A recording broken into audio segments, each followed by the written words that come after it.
ಹಾಸನದಲ್ಲಿ ಮಹರ್ಷಿ ವಾಲ್ಮೀಕಿ ಅಭಿವೃದ್ಧಿ ನಿಗಮದ ಹಣ ಅಕ್ರಮವಾಗಿ ವರ್ಗಾವಣೆಯಾಗಿರುವ ಪ್ರಕರಣವನ್ನು ರಾಜ್ಯ ಸರ್ಕಾರ ಗಂಭೀರವಾಗಿ ಪರಿಗಣಿಸಿ ಸಂಪೂರ್ಣ ತನಿಖೆ ನಡೆಸಬೇಕು.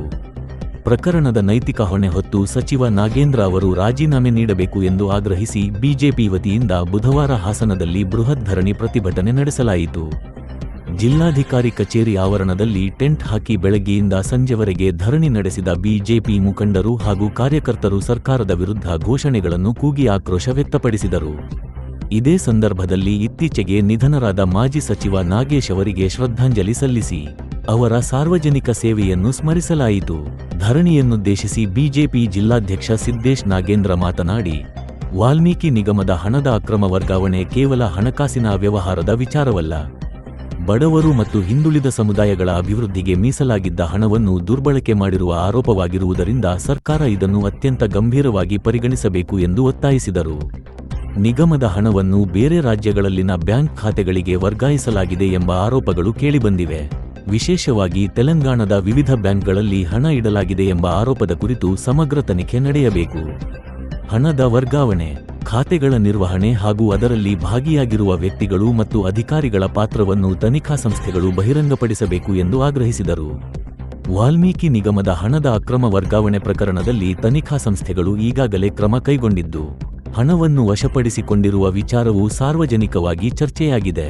ಹೀಗಾಗಿ ಪ್ರಕರಣವನ್ನು ಯಾವುದೇ ರಾಜಕೀಯ ಒತ್ತಡವಿಲ್ಲದೆ ತನಿಖೆ ನಡೆಸಿ ಅಕ್ರಮದ ಹಿಂದಿರುವ ಸಂಪೂರ್ಣ ಜಾಲವನ್ನು ಪತ್ತೆ ಹಚ್ಚಬೇಕು ಎಂದು ಬಿಜೆಪಿ ಮುಖಂಡರು ಒತ್ತಾಯಿಸಿದರು.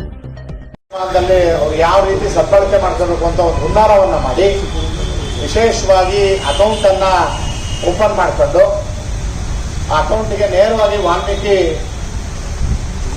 ಪ್ರಾಧಿಕಾರದಿಂದ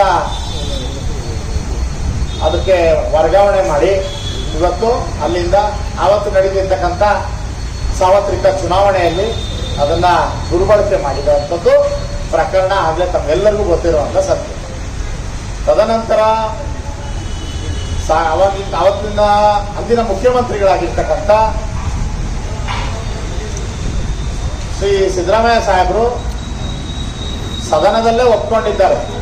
ಅದು 187 ಕೋಟಿ ಅಲ್ಲ, ಅದು 89 ಕೋಟಿ ಅನ್ನೋ ಮಾತನ್ನು ಹೇಳ್ತಾರೆ. ಅಲ್ಲಿಗೆ ಹಗರಣ ಆಗಿರೋದಂತೂ ಒಪ್ಕೊಂಡಿದ್ದಾರೆ. ಮುಂದುವರೆದ ಭಾಗ ಅವರ ರಾಜೀನಾಮೆಯನ್ನ ಪಡೆಯುವಂತ ಕಾರ್ಯನೂ ಸಹ ಮಾಡಿದ್ದಾರೆ. ಯಾರ್ಯಾರಿಗೆ ಅಲ್ಲಿ ಕೂರಕ್ಕೆ ಅವಕಾಶ, ಕೆಳಗಡೆ ಕೂರಕ್ಕೆ ಅವಕಾಶ ಇದೆ, ಬರ್ಬೋದು, ಇದೆ ಜಾಗ ಇದೆ. ಅರ್ಥ ಮಾಡಿಕೊಂಡು ಮಾಡಿರೋ ಹಗರಣ ನೇರವಾಗಿ ಬೆಳಕಿಗೆ ಬಂದಿದಂಥ ಸಂದರ್ಭದಲ್ಲಿ ಅವರ ಸಚಿವರ ರಾಜೀನಾಮೆ ಪಡೆಯುವಂಥ ಕೆಲಸನೂ ಆಯಿತು. ತದನಂತರ ಮುಖ್ಯಮಂತ್ರಿಗಳು ಒಪ್ಕೊಂಡಿದ್ದು ಸಹ ಅವರು. ಇಷ್ಟೆಲ್ಲ ಆದಮೇಲೆ ಆಗಲೇ ಇಡಿ ಅವ್ರನ್ನ ವಶಕ್ಕೆ ತಗೊಂಡಂಥದ್ದು, ಅವ್ರನ್ನ ಇನ್ವೆಸ್ಟಿಗೇಷನ್ ಒಳಪಡಿಸಿದಂಥದ್ದು ಇವೆಲ್ಲವೂ ನಡೆದು ಬಂದ ಸಂದರ್ಭದಲ್ಲಿ ಅವರಿಗೆ ಮತ್ತೆ ಹೊರಗಡೆಗೆ ಜಾಮೀನು ಮುಖೇನ ಬಂದಿದ್ದಾರೆ. ಬಿಟ್ಟರೆ ಅವರ ಮೇಲೆ ಇರ್ತಕ್ಕಂಥ ಕಳಂಕ ಅಥವಾ ಅವ್ರು ನಡೆಸಿರ್ತಕ್ಕಂಥ ಆರೋಪದ ಬಗ್ಗೆ ಅವ್ರಿಗೇನು ಕ್ಲೀನ್ ಚೀಟ್ ಅನ್ನ ಸಹ ಇವತ್ತು ಈ ಸಂದರ್ಭದಲ್ಲೂ ಸಹ ಸಿಕ್ಕಿಲ್ಲ. ಅದ್ರ ಮಧ್ಯದಲ್ಲಿ ಯಾಕಂದ್ರೆ ಅವರು ಸರ್ಕಾರಕ್ಕೆ, ಅವ್ರ ಪಾರ್ಟಿಗೆ ನೇರವಾಗಿ ಅವರು ಸಹಕಾರ ಮಾಡಿದ ಕಾರಣಕ್ಕಾಗಿ ಅವ್ರ ಪಾರ್ಟಿಗೆ ಅವ್ರ ಮೇಲೆ ಒಂದು ಋಣ ಇದೆ. ಅವ್ರನ್ನ ಮತ್ತೆ ಮಂತ್ರಿ ಮಾಡಲೇಬೇಕಾಗಿರುವಂಥ ಋಣ. ಈಗ ಮನುಷ್ಯ ಅವನೇನಾರ ಹಗರಣ ಮಾಡಿ ಅವ್ರ ವೈಯಕ್ತಿಕ ತಗೊಂಡೋದ್ರೆ ರಾಜೀನಾಮೆ ಪಡಿತಾರೆ, ಹೋಗಿ ನೀವು ಸೆರೆಮನೆ ವಾಸ ಆಗುತ್ತೆ ಅಂತ ಬಿಡ್ತಾ ಇರ್ತಾರೆ.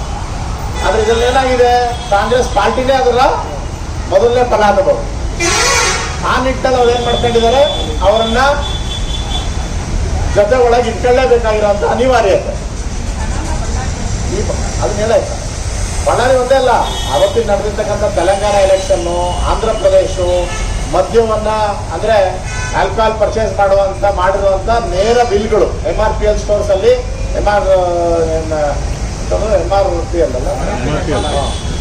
MRP ಸ್ಟೋರ್ಸ್ ಅಲ್ಲಿ ನೇರವಾಗಿ ಅದನ್ನ ಪರ್ಚೇಸ್ ಮಾಡಿರುವಂತ ಬಿಲ್ಗಳು ಸಹ ಇಡೀ ಸಿಕ್ಕಿರಂತ. ಇವತ್ತು ಇಷ್ಟೆಲ್ಲ ಹಗರಣ ಇದ್ರು ಸಚಿವ ಸಂಪುಟದ ವಿಸ್ತರಣೆ ಬಂದಂತ ಸಂದರ್ಭದಲ್ಲಿ ಮಾನ್ಯ ಮುಖ್ಯಮಂತ್ರಿಗಳಿಗೂ ಅವ್ರ ಕೈಯಲ್ಲಿ ಎಷ್ಟು ಜನ ಸಂಪುಟಕ್ಕೆ ತಗೊಳಕ್ ಅವಕಾಶ ಇದೆಯೋ ಗೊತ್ತಿಲ್ಲ. ಯಾಕಂದ್ರೆ ಕೆಲವರು ಹೋಗ್ತಾರೆ ಹೈಕಮಾಂಡ್ ಹತ್ರ ತೀರ್ಮಾನ ಮಾಡ್ಕೊಂಡು ಬರ್ತಾರೆ. ಇನ್ ಕೆಲವರು ಈ ತರ ಹೈಕಮಾಂಡೇ ಫಲಾನುಭವಿ ಆಗಿರುವಂತ ವ್ಯವಸ್ಥೆನ ತಂದುಕೊಟ್ಟಂತ ಇಂಥ ಕೆಲವರು